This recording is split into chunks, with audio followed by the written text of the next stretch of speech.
کوئی 4 رکعت والی نماز پڑھ رہا تھا اور اسے رکعتوں کی گنتی یاد نہیں رہی.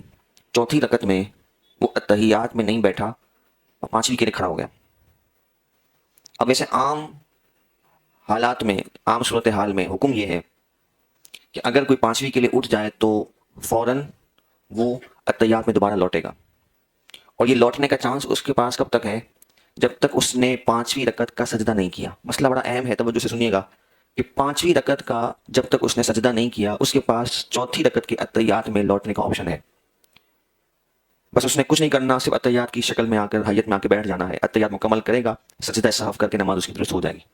لیکن ہوا یہ کہ یہ شخص جو ہے وہ چوتھی رکعت کے اتحیات میں بھی نہیں بیٹھا، 5ویں رکعت اس نے شروع کر دی، اور 5ویں رکعت شروع کرنے کے بعد اس نے 5ویں رکعت کا سجدہ بھی کر دیا. اب واپسی کا آپشن اس کے پاس ختم ہو گیا. اب کیا کرے گا؟ چھٹی رکعت ملائے گا. چھٹی رکعت ملائے گا اور چھٹی رکعت میں وہ سلام پھیرے گا، اور یہ 6 کے 6 رکعت اس کے نفل ہو جائیں گے. نماز کو اس نے ضائع نہیں کرنا، یہ 6 کے 6 رکعت جو ہے وہ اس کے نفل ہو جائیں گے، اور یہ 4 رکعت فرض جو ہے وہ دوبارہ ادا کرے گا.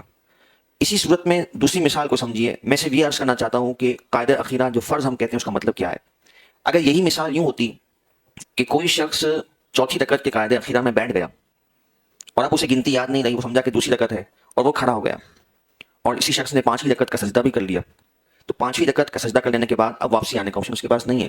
وہ چھٹی رکعت بھی ملائے گا، اور جب چھٹی رکعت پہ وہ سلام پھیرے گا تو اب حکم یہ ہوگا کہ جو شروع کی 4 رکعت ہیں وہ فرض کاؤنٹ ہوں گی اور باقی 2 جو ہے وہ نفل ہو جائیں گی. یہ فرق تھا کہ اس نے قاعدہ اخیرہ کو جب ادا کر لیا جو فرض تھا تو اس سے اس کے فرض محفوظ ہو گئے.